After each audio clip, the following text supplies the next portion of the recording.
Chapter 9 My Father's War. In order to fully understand how World War III began, I must break the narrative away from myself for one chapter. I need to show the political, economic, and military nerve center of Japan's greatest enemy, the Soviet Union. Unlike the US, Soviet Russia has a much more highly centralized government. A single political entity rules over the entire nation, and they do so through the Soviet Red Army, which answers directly to the party instead of the government. The largest country on the planet, the Soviet Union is a global superpower, like America. But even before I was born, the USSR was in the midst of a lengthy decline. The global communist empire had crumbled.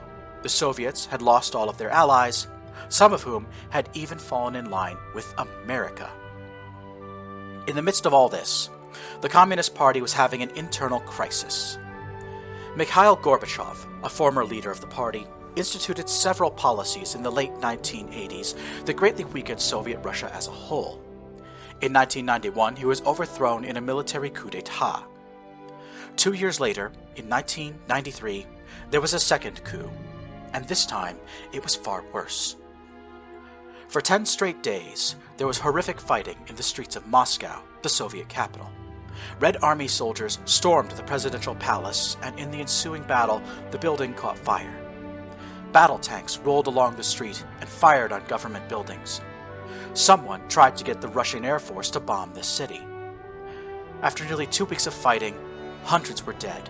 Hundreds more were injured. Millions of rubles of damage was done, and the Soviet Union had a new leader.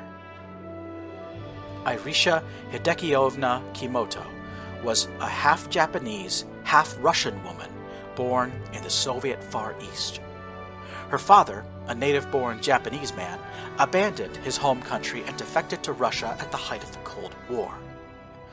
Irisha's maternal family was wiped out during the Stalinist purges, and her paternal family went into hiding after Inejiro Asanuma, leader of the Japanese Communist Party, was assassinated in Tokyo. Irisha herself was an economist, studying financial systems at Far Eastern State University. As soon as Mikhail Gorbachev took over in 1985, Irisha moved to Moscow and became an active member of the Communist Party. She soon managed to get a seat on the Supreme Soviet, a legislative body like America's Congress or Japan's Diet. Irisha quickly made herself into one of Russia's preeminent female lawmakers. Her name was spoken just as frequently as that of Valentina Tereshkova, one of humanity's very first space explorers, who became a member of the Presidium of the Supreme Soviet after her final spaceflight. Then came the 1993 crisis. Nobody knew that Irisha had found a way to seize power until she actually did so. By the time anyone realized she was plotting to overthrow the Central Committee of the Communist Party, nearly 200 soldiers loyal to Kimoto were storming the presidential palace, guns blazing. In the aftermath, every news agency in the world used the same metaphor to describe Irisha Kimoto's rise to power. She was a canny poker player with a good hand and no obvious tells.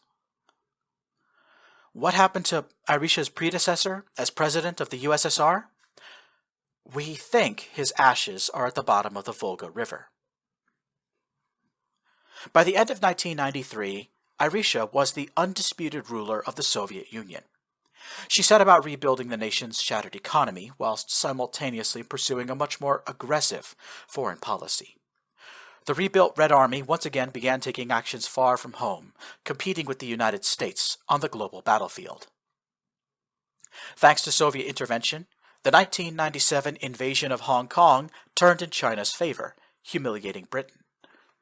In 2002, when the Chinese and Taiwanese forces clashed at the Battle of the Taiwan Strait, Soviet air power prevented the Chinese Navy from being driven all the way back to Shanghai. The 2003 Battle of Kandahar saw the Red Army inflict a total defeat on the United States. And finally, Soviet interference in the Korean Reunification War, 2002 to 2005, meant that the world's newest country, United Korea had to write the first page of their history in the blood of their own people. The whole time, President Kimoto continued expanding the Soviet Navy, determined to compete with America in the Pacific. But there was an obstacle: Japan. In the Pacific, the Soviet Union only had one naval base that didn't freeze over in the wintertime. Vladivostok suffered from bad geography, however. The town lay on the western shore of the Sea of Japan, and there were only two ways to reach the Pacific from there: south through the Tsushima Strait, or north through the Kuril Islands. If Japan and Korea saw fit, they could shut down the Tsushima Strait. The Kuril Islands were disputed territory between Japan and Russia. Anyone with a brain knew that if the Soviets ended up controlling these islands, they could be a gateway to the Pacific. These tiny little spits of land would be where the next war started. Everyone knew it. But not everyone wanted to fight. Since Kimoto took over in 1993, the Soviet Union had been in a near constant state of war. If they weren't intervening in conflicts all over the world, the Soviet army was battling rebels at home. Separatists and extremists were threatening to tear the Caucasus region apart, spreading chaos throughout Chechnya, Georgia, Azerbaijan, and Armenia. After 10 years of fighting one foe or another, there was a growing movement among the people, Communist Party, and government of the Soviet Union that wanted peace. Families wanted their sons and brothers and fathers to return home. Economists warned that Russia's industrial sector was starting to show signs of breaking under the stress, and nearly every nation on Earth was restricting trade with the USSR in retaliation for their aggressiveness. Isolated and facing exhaustion, the Soviet people held their breath with anticipation when word got out that President Kimoto called for an emergency meeting of the Soviet Union's leadership. On the morning of June 28th, about 6 days before Kyle Bradshaw tried to shoot my dad, General Artyom Sidorov received a phone call in his Volgograd office saying he needed to attend a secret meeting with Communist Party leaders. Wearing his full-dress uniform, Sidorov took a plane to Moscow and was directed to a hotel conference room. I am very fortunate to have had the chance to meet General Sidorov. He was a high-ranking member of the Soviet Red Army and is generally remembered as one of the grand architects of World War III. A military prodigy, he was a career soldier who attained the rank of brigadier general before the age of 30. His ferocious loyalty to Irisha Kimoto almost certainly contributed to his rapid rise through the ranks. While Sidorov was my enemy during World War III, we fought together as members of the Resistance and eventually the United Nations Army during the Second Hyperspace War. Before General Sidorov passed away in 2039, I got a chance to sit down with him and talk at length about his experiences during the Third World War and the events leading up to it. Artyom arrived for this mysterious meeting after everyone else. Waiting for him was the president and 3 members of the Central Committee of the Communist Party: Alexei Zarubin, Vitaly Suvorin, and Stanislav Korolyov. Aside from President Kimoto, they all looked nervous. "General Sidorov!" President Kimoto greeted him with a smile. "It's good to see an old friend. I apologize for dragging you into the den of snakes Moscow seems to have become recently." "I'm grateful to see my old companion can hold her own in a den of snakes," Artyom replied. "But perhaps you can explain to me why the cloak and dagger." Zarubin, Suvorin, and Korolyov looked nervously at one another. Finally, Korolyov spoke. "It's Borodin," he said. "That fiend is going to try to have the president stripped of her authority over the military." "What?" Artyom roared. "It's true," President Kimoto said. "He's been telling lies about my fitness to command all over Moscow, and now he's convinced enough members of the Central Committee that he can force a vote and have me removed from command." The general began to pace the length of the room, venting his anger with an outburst. "This is outrageous! A power grab!" "It is a power grab," Zarubin agreed, "but we don't know how far he'll reach. He might very well go for the presidency itself." Artyom stopped pacing and looked toward his old friend. "And what are you planning to do about it?" he asked. A malicious smile curled President Kimoto's face. "Action will be taken at Friday's meeting," she said. "Action against Borodin and his supporters. I called you here to ask for your support." "Consider it given, Madam President." "I need manpower. How many soldiers can you bring into Moscow by Friday at noon?" "Enough to cut off the city from the entire world, ma'am." "Put your men in position. Then bring yourself and 3 of your best men to the Kremlin Friday morning. My people will let you in." June 30th, 2006. The Kremlin.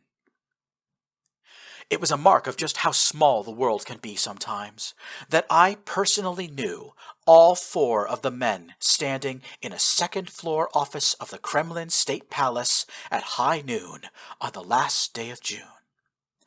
Artyom Sidorov I've mentioned before.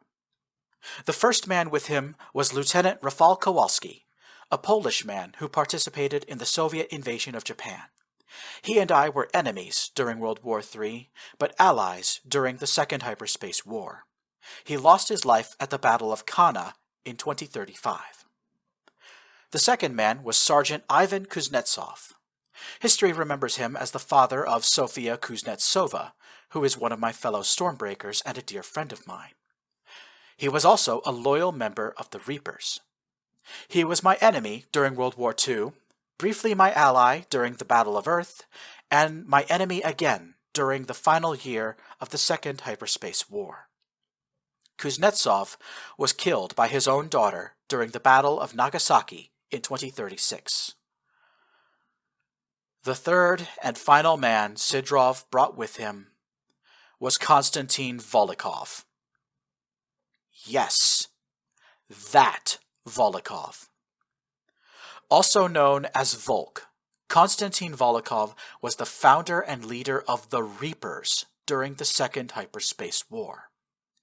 He and his forces fought against the United Nations of Earth and her allies during the War in Heaven. Volk was eventually captured and put on trial by the Global Truth and Reconciliation Commission. He was found guilty of treason against the human race and executed by firing squad on October 11, 2038. Volk, Kuznetsov, and approximately 1 million other enemies of humanity were pardoned by Secretary General Pascal Etienne on January 1, 2072. He and his fellow traitors are now celebrated as heroes by the UN government. But before all of that, Volk was a member of the Spetsnaz, the most elite warriors Soviet Russia has to offer. Today, Volk was wearing a big trench coat, and for good reason. The 4 men were dressed in combat uniforms and were keeping as quiet as they could. The office door was closed, and General Sidorov held 2 flip phones, one in each hand. Ivan was by the desk, his hand resting on the receiver of a cordless telephone. All 3 men were so anxious that their hands were sweating. "Any moment now," Rafal whispered. "Any moment now." All the preparations were made. Looking out the window, Volk could see that air traffic over Moscow was beginning to thin out. Civilian aircraft were being quietly removed from the city's airspace. Air traffic controllers were stopping takeoffs and landings, while a squadron of fighter jets patrolled the periphery and turned away anyone on approach. Just when the group was starting to worry that something had gone wrong, a cell phone in Artyom's left hand began to vibrate. He answered immediately. "Yes?"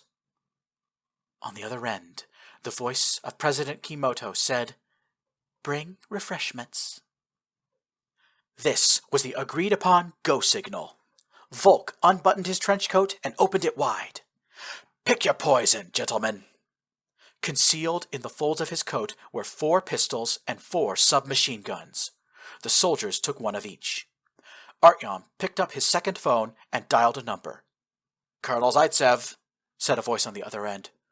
"Cauterize the arteries," Artyom ordered. "Yes, sir," the colonel replied. Then he hung up. All over the city of Moscow, Red Army soldiers erupted out of their staging areas. Roadblocks and barricades sprang into existence as every entrance to the city was suddenly sealed off. Armed Spetsnaz soldiers forced their way into the airports and train stations, shutting them down at once. Fighter jets and helicopters stopped patrolling the outskirts of the city and began flying directly over the metropolis.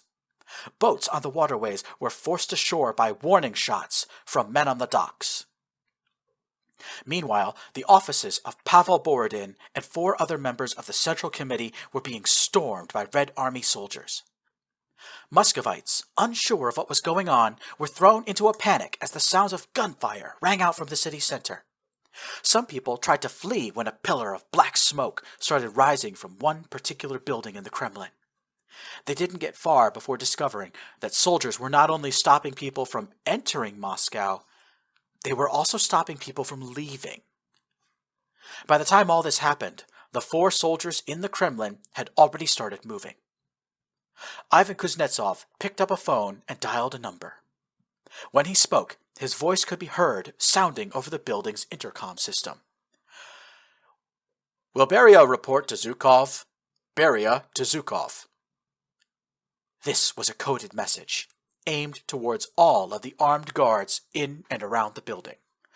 "All right, boys, let's go hunting," General Sidorov said. He and his men left the room together. Out the door, down the hallway, one left turn. Along the hallway, 11 bodyguards, armed with semi-automatic pistols, raced to join Sidorov's team, bringing his force up to 15 men. At the end of the hallway was the doorway leading to the Presidium of the Supreme Soviet. There were 2 armed guards by the door. The smallest nod and half a smile confirmed they were in on the plot. Both guards stood aside and allowed the general and his cadre to pass. Volokov kicked the door open. "Pavel Borodin!" Volk shouted. "Hands up, or I'll shoot you in the face!" It was a grand-looking conference room, decorated with ornate furniture. Soviet symbols and iconography adorned the walls. Pictures of famous communists looked down upon the humble-looking wooden table where 9 men and women were gathered for today's meeting. At the head of the table, Soviet President Irisha Kimoto was still seated. Administrator Borodin and 4 other members of the Central Committee leapt out of their seats in surprise. Zarubin, Suvorin, and Korolyov quickly pointed across the table at Borodin and his supporters. Vladimir Golubev, Liv Tepelov, Yaroslav Kuroshkin, and Tasha Malchikova, the only woman aside from Kimoto. General Sidorov and his men stormed into the room with swiftness and fury. Someone struck Lev Tepelov over the head with the butt of their gun, and Pavel Borodin was tackled to the ground by Ivan Kuznetsov. After a short but violent struggle, 5 out of 9 members of the committee were detained by Sidorov's soldiers. Their hands tied behind their backs and held at gunpoint, President Kimoto's rivals shouted and protested as loudly as they could while the sounds of gunfire rang out from the courtyard outside. President Kimoto cupped her hands to her ears while she spoke with General Sidorov. The commotion drew attention. 3 young people in business attire, 1 man and 2 women, stepped through the door to see what was going on. They froze when they laid eyes on the coup in progress. "You're Miss Malchikova's secretaries, aren't you?" President Kimoto asked in a dangerously sweet voice. One of the young women nodded slowly, taking a step backwards. "I see," President Kimoto said. "Kowalski, Kuznetsov, would you do me a favor and kill them, please?" All 3 secretaries turned and ran from the room, screaming. Rafal Kowalski and Ivan Kuznetsov gave chase, guns drawn. Tashka turned her head towards President Kimoto and spat at her. "What makes you think you can get away with this treasonous betrayal?" Tashka snarled. President Kimoto presented a piece of paper to her 3 loyalists and asked them to sign it. Then she held it up for Tashka to see. "Because I know that history will remember you as the traitors," Kimoto replied smoothly. "Goodbye, Tashka, Pavel, Lev. Goodbye to the past, into weakness. The document said, "By order of the Central Committee of the Communist Party of the Soviet Union, Pavel Borodin, Tashka Malchikova, Liv Tipilov, Vladimir Golubov, and Yaroslav Kuroshkin are accused of using their posts and authority to undermine the activities of the Soviet armed forces. This body further accuses them of performing anti-Soviet activities on behalf of Western powers. With the unanimous consent of the Central Committee, these individuals are charged, found guilty, and sentenced to be shot." Borodin and his allies were seized by soldiers and dragged from the room, protesting and shouting the whole way. The Kremlin, Communist Party, and all of the Soviet Union was now under the direct control of Irisha Kimoto, and there was no one left who could put any kind of check or restriction on her power. Kimoto's coup did not go unnoticed. The United Nations did exist back then, but it was nowhere near as powerful as the global government we live under today. Even so, they did their best, given the tools they had at the time. The Security Council attempted to pass a binding resolution that would have forced harsh sanctions on the Soviet Union. But the Soviet Union exercised its veto power and killed the resolution on sight. Meanwhile, the NATO alliance put all of its military forces on high alert. All of Europe was made ready for a fight with the Russians. And in the Far East, the very first of the metaphorical dominoes fell. My dad knew that Irisha Kimoto was a dangerous woman, and that this coup would make her far more powerful. He chose a show of force as his next course of action. The naval forces of the United States, Japan, and United Korea gathered in the Sea of Japan for a major training exercise. Hundreds of ships sailed around the area, practicing combat maneuvers and training their crews for battle. At one point, a task force of Japanese ships got within 500 miles of Vladivostok. The Russians were angered and started to make threats. Then, things moved very fast. In the span of just 4 months, Japanese naval vessels drove Russian fishing boats away from their shores. A Korean passenger jet was shot down by the Soviets near the disputed Kuril Islands. Soviet spy planes flew over Sapporo. The Japanese called up their military reserves. A group of fifth columnists blew up the Saigon Tunnel. The Japanese government launched a series of mass arrests against local communists. 500,000 Soviet soldiers used the Trans-Siberian Railway to reach Vladivostok. A Soviet submarine torpedoed a Korean cruiser. Japan, Korea, China, and Russia fully mobilized their armed forces. 100,000 American soldiers arrived on Honshu Island. The entire Russian Pacific Fleet began massing in Vladivostok. An armada of American warships gathered in Hawaii and started heading west. On November 9th, President Kimoto declared to the entire world that the Soviet Union would adopt a no-first-use policy regarding nuclear weapons. My dad, President Robinson, released a statement confirming America's no-first-use policy remained active and unchanged. Military analysts predicted the Russians would eventually go back on their word. Despite high tensions and frequent provocations, no nation was willing to be the aggressor, and actively tried to avoid striking the first blow. Russian, Japanese, Korean, Chinese, and American troop deployments in East Asia were all defensive in nature. In the Pentagon, U.S. military leaders laid out no fewer than 50 different plans to defend Japan.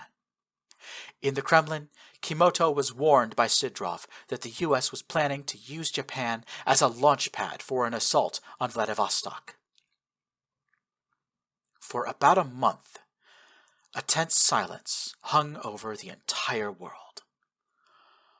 All of the belligerent powers were in a state of maximum readiness. Over 3 million soldiers on all sides were on high alert, staring across the Sea of Japan, expecting an attack to come their way. Only once before in history did humanity stand on this kind of a brink, when Soviet and American tanks stared at one another across the border of East and West Berlin.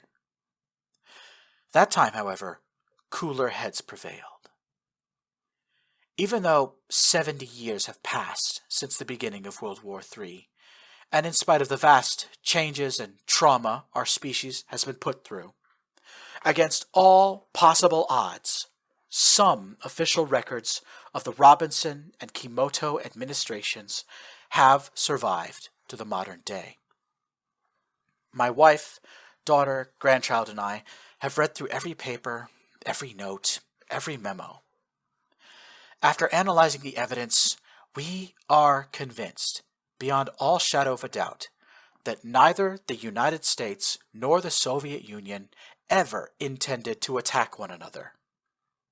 Japan, China, and Korea also had no intent to take hostile action. So then, how did violence erupt in East Asia? In the first week of December, the Japanese and Korean governments were still trying to find the wreckage of a Korean passenger plane shot down by Soviet fighter jets. The rescue ships were, for their own safety, being escorted by 6 naval warships, 3 Japanese missile cruisers, and 3 Korean destroyers. The Korean plane went down in the Sea of Japan. Naturally, this meant that the ships used sonar to scan the seafloor. There was a submarine down there. Hiding about 400 feet below the surface, an Akula-2 nuclear attack submarine started picking up the active sonar pings, and her crew immediately assumed they were being hunted by Japanese ships. The sub, known as the Pantera, attempted to dive even further and was quickly detected by the Koreans. One of the Korean destroyers, the Gyeongbok, began dropping training depth charges on the Pantera. These devices had very weak explosives in them, and were meant to signal the Pantera rather than damage it. In all likelihood, the Gyeongbok simply wanted to force the submarine to come to the surface. This is not what happened.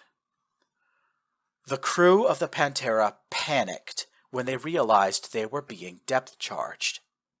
The sub rose to periscope depth and fired a salvo of torpedoes towards the flotilla. 2 Korean vessels and a Japanese one were struck, killing about 150 in the span of seconds.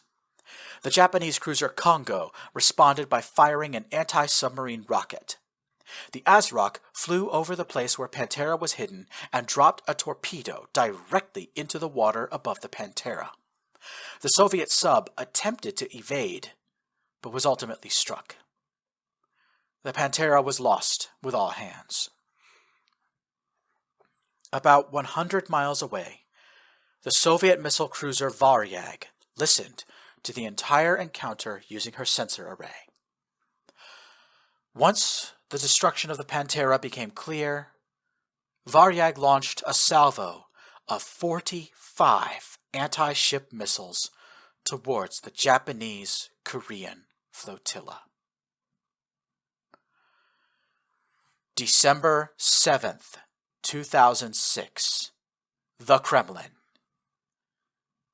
In Moscow, President Kimoto was woken up in the middle of the night by General Sidrov. He brought her up to speed as he escorted her to the war room. "So the Japanese have made their move," Kimoto breathed. "What does the army leadership think?" "We are unanimous," General Sidrov said. "That fleet north of Hokkaido is a vanguard. The Japanese are clearly planning to make a D-Day-style landing in Artem. Then they'll march south to take Vladivostok." President Kimoto swore. "What are my options?" "Right through here, ma'am." In the war room were 10 of the highest-ranking members of the Soviet military. On a conference table there was a map of the Sea of Japan and the surrounding areas. 3 binders were filled with papers as well.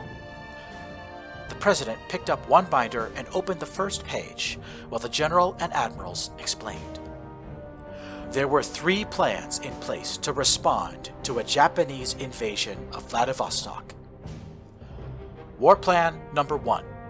Destroy the Japanese Navy with a massed attack of short and medium-range ballistic missiles. War Plan Number 2. Spoil the Japanese assault by launching an airborne invasion of Hokkaido Island.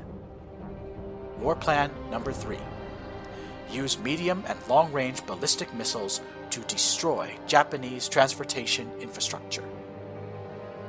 Talk me through this second one. President Kimoto pointed to Plan Number 2. General Sidrov pointed to the city of Sapporo on the map. Any invasion of Vladivostok will require an extensive supply line, he began. Sapporo is the most logical location for the origin of this supply chain. Its ports and airfields make it invaluable. If we send in airborne troops to secure Sapporo and the surrounding areas, the Japanese supply line will be shattered, rendering any invasion dead. How will we execute that? Kimoto asked. All high-ranking members have already been issued a set of general orders corresponding to these 3 plans, an admiral explained. Each plan has a secret coded message associated with it. All we have to do is transmit the message, and our forces will execute the corresponding plan. President Kimoto looked at the map again. How long has it been since fighting started out there? She asked, pointing to the place where the sea battle occurred. It's been about 3 hours, Artyom replied. By now, if they were moving at 25 knots, a Japanese invasion force would be about here. Artyom pressed a pen tip to the map, roughly about halfway between Sapporo and Vladivostok. We've only got a few hours left until the Japanese put a knife to our throat, Artyom said. Madam President, you must decide now. President Kimoto paused for only a moment. Plan Number 2, she said. We must cut their supply lines. Get started, all of you. The war room came to life immediately. Admirals and generals used radios and cell phones to contact officers under their command.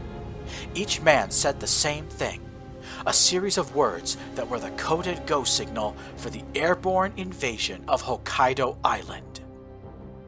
Climb Mount Narodnaya.